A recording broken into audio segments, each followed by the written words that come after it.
عثمان خان اول 1258 تا 1326۔ دوستو آج کی اس ویڈیو میں آپ کو عثمان خان اول کے متعلق بتاؤں گا اور امید کرتا ہوں کہ ہمیشہ کی طرح آپ اس کو بھی بہت زیادہ پسند کریں گے۔ ارطغرل کی وفات پر عثمان اس کا جانشین ہوا۔ یہ دولت عثمانیہ کا بانی اور سلطنت عثمانیہ کا پہلا تاجدار ہے۔ ارطغرل نے اپنے زور قوت اور دولت سلجوقیہ کے تفریق و انتشار کے باوجود کبھی خود مختاری کا دعویٰ نہیں کیا، اور گو سلجوقی عمران نے سلطنت کی کمزوری سے فائدہ اٹھا کر متعدد خود سر حکومتیں قائم کر لی تھیں، لیکن وہ خود آخر دم تک سلطان کونیہ کا وفادار اور جاگیردار ہی رہا۔ عثمان نے بھی یہی روش اختیار کی اور اپنی فتوحات سے سلطان کی شان و شوکت کو ایک حد تک محفوظ رکھا۔ یہ وہ زمانہ تھا جب دولت سلجوقیہ دم توڑ رہی تھی اور ایشیائی کوچک میں طوائف الملوکی پھیلی ہوئی تھی۔ اس بنا پر اپنی فتوحات کا دائرہ وسیع کرنے کے لیے اس سے بہتر موقع عثمان کو نہیں مل سکتا تھا، لیکن اس نے اپنی توجہ زیادہ تر بازنطینی علاقوں کی طرف مبذول رکھی، جس کے مختلف اسباب تھے۔ پہلی وجہ تو یہ تھی کہ خود اس کی جاگیر بازنطینی سرحد سے متصل واقع تھی اور بازنطینی سلطنت کی کمزوری روز بروز نمایاں ہوتی جا رہی تھی۔ یہ اسی کمزوری اور شہنشاہ قسطنطنیہ کی ایک سیاسی غلطی کا نتیجہ تھا کہ کوہ اولمپس کے دوران حفاظت نہ ہو سکی اور ترک بیتھینیا کے میدانوں میں داخل ہو گئے۔ شہنشاہ پربوگس کے عہد تک ان دروں کی حفاظت اس علاقے کی ردیف ملیشیا کے سپرد تھی اور وہ لوگ اس خدمت کے معاوضے میں ٹیکسوں سے بری تھے، لیکن اس کے بعد شہنشاہ نے اس رعایت کو منسوخ کر دیا اور دروں کی حفاظت اپنے ذمہ لے لی، نیز خراج کی رقم سختی سے وصول کرنی شروع کی، اور نتیجہ یہ ہوا کہ دروں کی حفاظت میں غفلت ہونے لگی اور وہ جفاکش پہاڑی لوگ محض کسان ہو کر رہ گئے، جن میں نہ کوئی جوش باقی رہا اور نہ ہی فوجی نظم و تادیب۔ بازنطینی سلطنت جو کسی زمانے میں دنیا کی عظیم ترین سلطنتوں میں شمار کی جاتی تھی، فرقہ وارانہ جنگوں اور انتہائی بد نظمیوں میں مبتلا تھی، جس کے باعث اس میں کسی طاقتور حریف کا مقابلہ کرنے کی سکت باقی نہیں رہی تھی۔ ایشیائی کوچک میں اس کے سابق مقبوضات میں سے صرف چند شہر مثلاً بروسا، نائسا، نائکومینڈیا اور ان کے نواحی اضلاع باقی رہ گئے تھے جو شمال مغرب میں واقع تھے۔ نیز باسفورس اور بحرماورو کے ساحلی خطے بھی ابھی قسطنطنیہ کے زیر حکومت تھے۔ اناطولیہ کے بقیہ کے تمام علاقے جو پہلے بازنطینی سلطنت میں داخل تھے اس کے ہاتھوں سے نکل چکے تھے۔ عثمان کے لیے بازنطینی علاقوں کی طرف متوجہ ہونے کی دوسری وجہ اسلام کی تبلیغ تھی۔ تیسری وجہ بازنطینیوں سے برسر پیکار ہونے کی یہ تھی کہ عثمان کے لیے دوسری جانب قدم بڑھانے کی گنجائش نہ تھی۔ سلجوقی امراء جنہوں نے خود سر حکومتیں قائم کر لی تھیں، طاقت میں اس سے بڑے ہوئے تھے، لیکن ان ترغیبات کی بنا پر یہ نتیجہ نکالنا صحیح نہ ہوگا کہ عثمان نے با اقتدار ہونے کے ساتھ ہی حملے شروع کر دیے۔ اس کی لڑائیاں ابتدائی مدافعانہ تھیں۔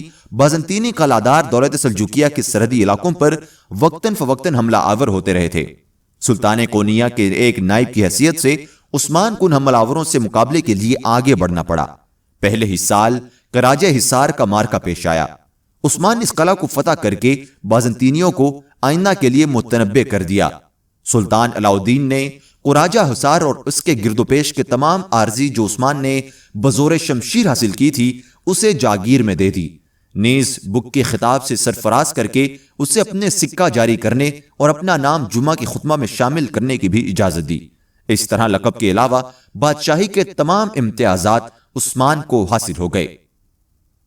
یہ کمی بھی چند سالوں کے بعد پوری ہو گئی اور 1300 عیسوی میں تاتاریوں نے ایشیائی کوچک پر حملہ کیا اور اسی جنگ میں سلطان علاء الدین مارا گیا۔ بعض روایتوں میں ہے کہ اس کا قاتل خود اس لڑکے کا غیاث الدین تھا جس نے تخت سلطنت کی خاطر ایسا کیا تھا۔ بہرحال تاتاریوں نے غیاث الدین کو بھی قتل کر دیا اور ایشیائی کوچک میں دولت سلجوقیہ کا خاتمہ کر دیا۔ اب عثمان بالکل آزاد اور خود مختار تھا اور آئندہ اس نے تمام فتوحات ایک خود مختار فرما رواں کی حیثیت سے حاصل کی۔ سلجوقی امراء میں عثمان کا سب سے بڑا حریف امیر کرمانیہ تھا، چنانچہ ایشیائی کوچک کے ترکوں کی سرداری اور پورے ملک کی حکومت کے لیے فریقین کے درمیان عثمان کی زندگی ہی میں جنگ کا ایک طویل سلسلہ شروع ہو گیا جو اس کے متعدد جانشینوں کے عہد تک جاری رہا۔ خود عثمان نے بھی امیر کرمانیہ کو کئی بار نیچا دکھایا، لیکن سلطنت بازنطینی کے سرخیز مقبوضات زیادہ تر اس کی توجہ کا مرکز تھے۔ اور اس کی زندگی کے آخری 26 سال کے کارناموں میں بازنطینی ہی شہروں میں اور قلعوں کی فتوحات نمایاں ہیں۔ تاہم اس کا مقصد زندگی صرف فتوحات کا حاصل کرنا اور گروہ پیش کی ریاست کو اپنا مطیع بنانا نہ تھا، کیونکہ 1291 عیسوی میں اور 1298 عیسوی تک اس نے اپنی توجہ تمام تر حکومت کے انتظام اور استحکام کی جانب مبذول کر رکھی تھی۔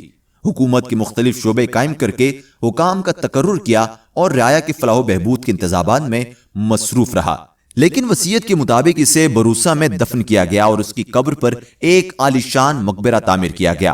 عثمان دولت عثمانیہ کا پہلا تاجدار ہے، اس بنا پر عموماً اس کے نام کے ساتھ سلطان کا لقب بھی شامل کر دیتے ہیں، لیکن خود اس نے اور اس کے بعد اور خان اور مراد اول نے صرف امیر ہی کا لقب اختیار کیا۔ ارطغرل کی وفات پر اس کے مقبوضات کا دائرہ سقوط اس کے شہر اور چند موازیات پر ختم ہو جاتا تھا۔ عثمان نے اپنی 38 سال کی حکومت میں اس دائرے کو جنوب میں کوتاہیہ اور شمال میں بحر معمور اور بحر اسود کے ساحلوں تک وسیع کر دیا۔ اس کی قلم رکا طول تقریباً 120 میل اور عرض تقریباً 60 میل تھا۔ آبادی صرف ترکوں پر مشتمل نہ تھی، بلکہ بیشتر علاقے چونکہ سلطنت بازنطینی کے ایشیائی مقبوضات سے حاصل کردہ تھے، اس لیے آبادی میں ایک بڑی تعداد یونانی اور سلافی باشندوں کی بھی تھی، جو بخوشی مسلمان ہو کر ترکوں میں شامل ہو گئے تھے۔ ایورسلے لکھتا ہے کہ یہ عیسائی کسی جبر سے اسلام نہیں لائے، کیونکہ تاریخ میں نہ تو قیدیوں کے قتل عام کا کوئی ذکر ہے اور نہ بحیثیت غلام انہیں فروخت کرنے کا، بلکہ ان کے اسلام لانے کی وجہ یہ ہوئی کہ قسطنطنیہ کے یونانیوں نے جو فطری طور پر ان کے محافظ تھے انہیں چوٹ دیا تھا۔ اسلام میں داخل ہونے کے بعد فاتح اور مفتوح کے درمیان شادی بیاہ کے تعلقات بھی قائم ہو گئے اور دونوں کے میل سے ایک نئی نسل تیار ہونے لگی جو دوسری ترکی ریاستوں کے باشندوں سے بہت کچھ مختلف تھی اور اپنے آپ کو عثمانی کہتی تھی۔ دوستو، اپنے کومنٹ سیکشن میں ہمیں ضرور بتانا ہے کہ آپ کو ہماری یہ سیریز کیسی لگ رہی ہے، اور اگر آپ چاہتے ہیں کہ ہم آپ کے لیے کسی اور شخصیت کی سیریز لے کر آئیں تو کومنٹ سیکشن میں ہمیں ضرور بتائیے گا، اور ہم آپ کے لیے آپ کی امنگوں کے مطابق ویڈیوز لے کر آئیں گے تاکہ آپ ہمارے چینل کے ساتھ مسلسل طور پر جڑے رہیں۔ مزید ویڈیوز کے لیے ہمارے چینل کو فالو کیجیے۔